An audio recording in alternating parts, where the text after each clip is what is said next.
Nice to start the week off in such a positive way. Let me say a few words here in a moment about important bills to support public education and the heart of public education, which is our teachers.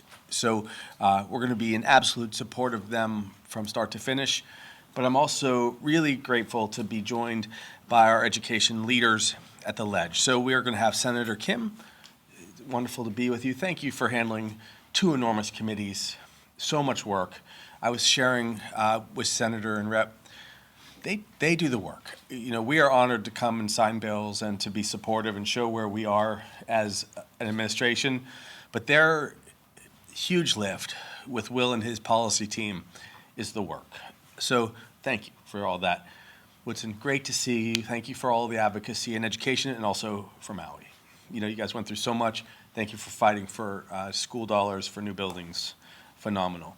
And OSA, again, as a leader, as president of HSTA, thank you for guiding us on the principles on how to really, support what we believe education needs. And, we have a great public school system, but we have to show more support, and that's why we're here with these bills. So I'll dive right in. House Bill 1890 first, supporting teacher retention. What this bill does is, as we've seen, teachers, from my perspective, have always struggled to be adequately compensated. That's the enormous challenge. That's the elephant in the room. We've done what we can, and we worked hard to improve salaries in general, but we need to guarantee steps. I think that's really what it comes down to. And this comes up a lot with a lot of our public workers, whether it's teachers or firefighters for that matter, and everyone in between. We want to be supportive because when you have experience, when you can show that we reward that experience, and the superintendent has shared this with me many times, keeping people in the classroom, we don't have to go out and retrain people. And also having an experienced teacher, 18, 20, 22 more years, they are teachers that have had all of that experience to help our kids. So that's what this is about. It establishes the annual step increases for satisfactory service. It creates longevity increases for experienced teachers. Again, if fewer teachers retire, we don't have to scramble quite so hard to fill that gap because there's always going to be openings. So we want very experienced teachers. We want highly paid teachers, forgive my grammatical challenge. And then we want to make sure that this is part of what we do when we come to the negotiations, which have to be fair for teachers. And then finally, the salary increases remain subject to collective bargaining because that's the process that we've been guided that we should do. So this bill is about keeping teachers and rewarding them for their hard work. Next slide. Okay, now we're going to jump over to House Bill 1888, protecting Hawaii's educational workers. Natalie Iwamoto. Is that you? Okay. I'm so sorry you went through that. You look great. I hear you're a great person. No person should ever feel threatened. No person should ever be assaulted. No teacher, no educator should ever think about that in their lives. It's completely unacceptable. So thank you for being here. Thank you for driving this experience. Sometimes something happens, but then you can help hundreds and thousands of other people. That's what you're doing. Okay? You also have the same name as my mom, by the way. Not Iwamoto, though, okay? But Natalie. This bill, and it's in honor of you and the legislature that stepped up right away. It requires DOE to investigate reports of harassment. I've been hearing over the years of terrible phone calls that were targeting teachers. Sadly, in society now, there are just too many ways to subtly threaten individuals, to intimidate people. When it boils over in a terrible way like you dealt with, it's way beyond what anyone should ever accept. But there's a lot of other experiences that people have been having that also, I think, have to be addressed. And so I'm really grateful, OSA, for you leaning in to help us make this happen. So it does that. It establishes very clear reporting procedures in support of our affected employees. I'm telling you, if anyone out there has a beef with somebody in DOE or whatever, there are ways to express it. You can even bring it to our office if you have a concern. Don't ever take it up directly with an individual. We have to work together. We are a family in this state. Do not ever think it's okay to scare someone or threaten them or attack them. That is never going to be tolerated.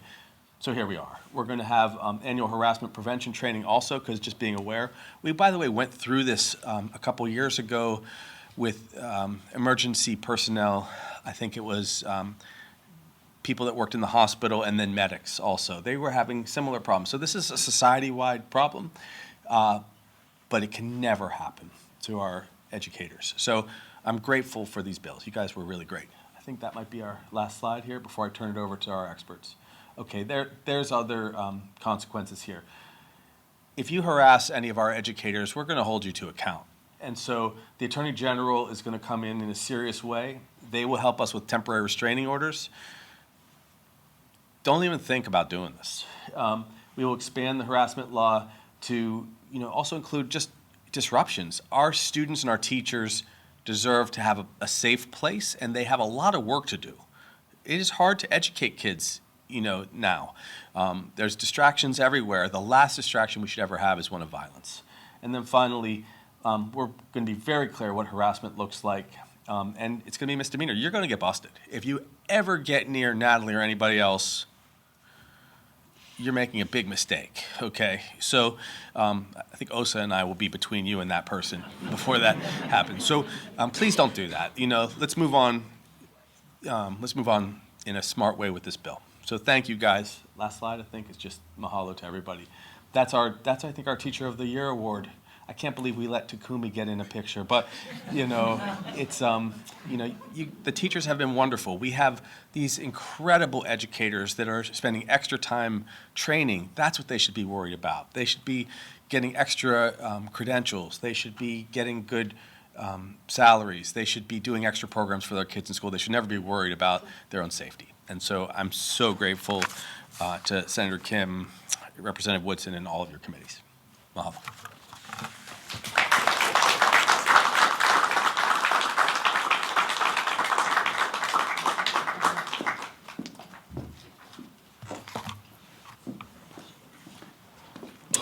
Mahalo, Governor. Next, I'd like to introduce Senator Donna Mercado Kim, Chair of the Senate Committee on Education.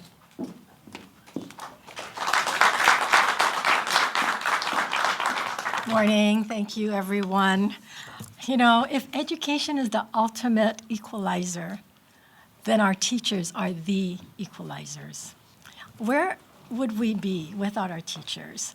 As a public school graduate, without Mr. Shigemi from Likelike School, without Mr. Choi from Kalakaua Intermediate, and without Mrs. Eastman and Mrs. Nakata, I don't know that I would be in this position today. And so I owe everything to the public schools and to our teachers.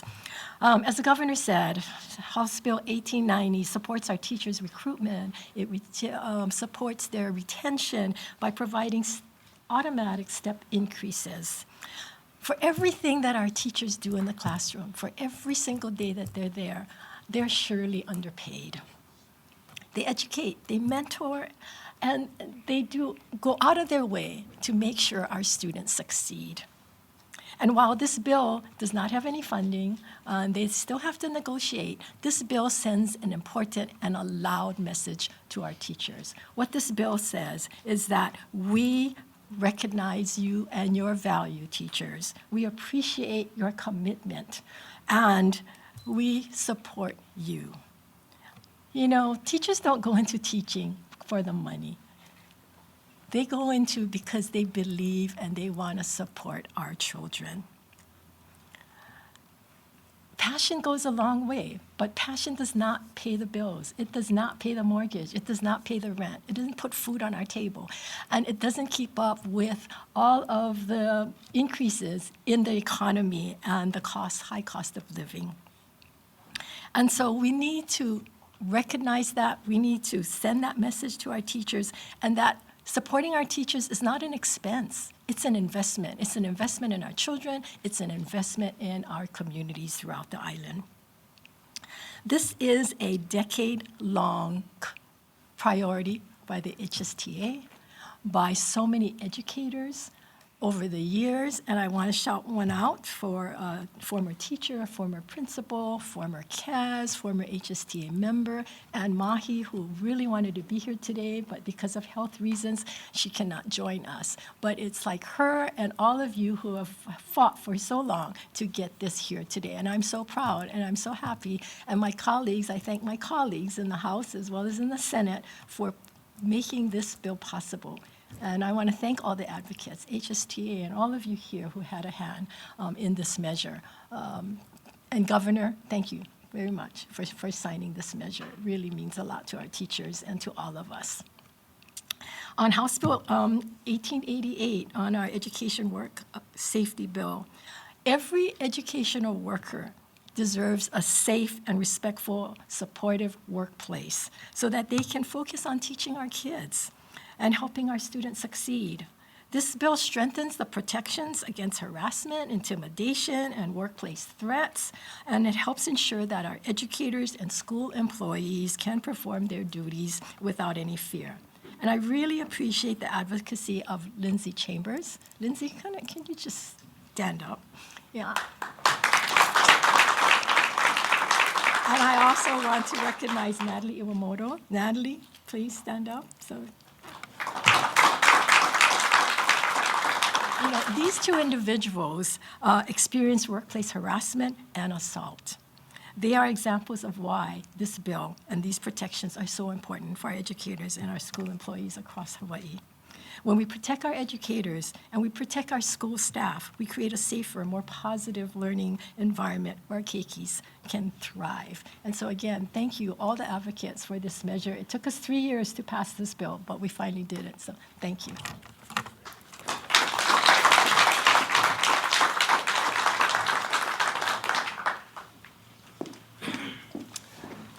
Mahalo, Senator Kim. Now, please welcome Representative Justin Woodson, Chair of the House Committee on Education, and the introducer of both bills.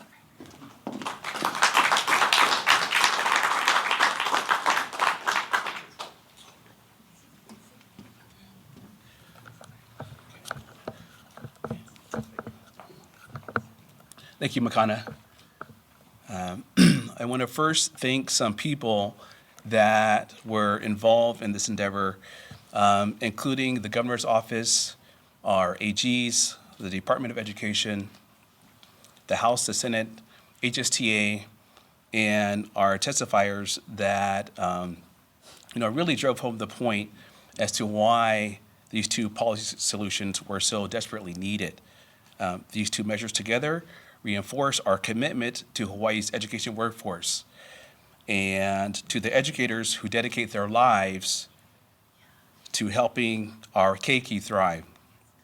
Our educators deserve to be valued, they deserve to be supported, and they deserve to be protected. Therefore, these two proposals are about setting an expectation. The first, House Bill 1890, simply put, says that if you are a teacher in our public school systems, you should expect a salary increase each year. If the state is of a decent financial situation, then you should expect that teachers, yes, you will receive that annual pay increase. Our precious educators should expect no less, and we should expect no less from ourselves in providing this elevated standard. The second, HB 1888, also sets an expectation. It says that if you are an educator or a sports official, you can expect, if needed, heaven forbid, but if needed, and you require administrative protective support due to harassment or threats, you shall have those protections. Education is the nexus to everything. Education is the nexus to everything. And these two bills demonstrates Hawaii's commitment to our educators and what they can expect here moving forward in the future. Thank you, God bless, and may God bless all of our educators.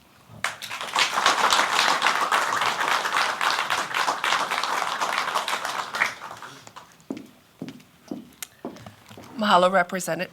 Okay. Mahalo, Representative Woodson. Up next, our final speaker, please welcome Osa Tui, the president of the Hawaii State Teachers Association.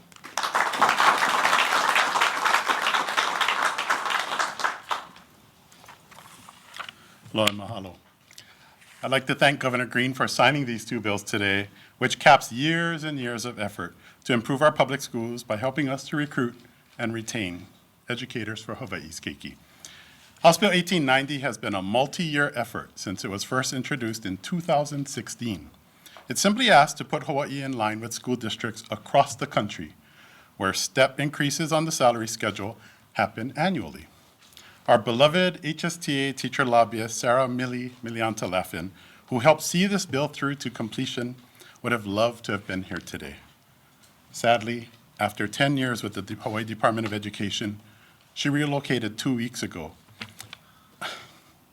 to Indianapolis, where the school district salary aligns with years of service, which gave her an instant $25,000 salary increase.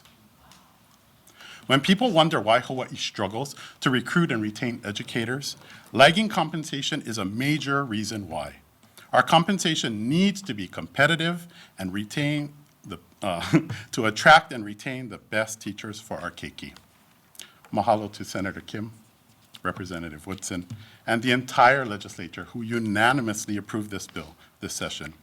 We look forward to engaging in the necessary negotiations authorized by this bill to now make annual salary step increases a reality.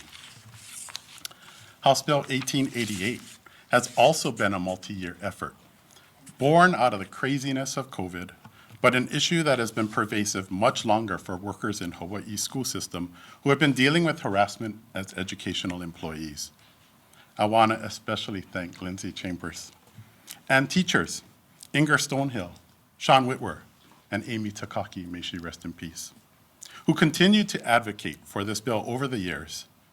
It is unfortunate that it took video of the assault of Assistant Athletic Director Natalie Iwamoto to finally get this effort across the finish line. Educational workers want to feel that they'll have the support of their employer to better protect themselves from outside harassers, and this law will go a long way towards that, including the development of emergency safety plans, working with law enforcement, assisting with legal actions, and providing paid leave to attend court proceedings. These two bills will go a long way towards continued efforts to address recruitment and retention of our educational employees, and we thank everyone who made today possible. Aloha.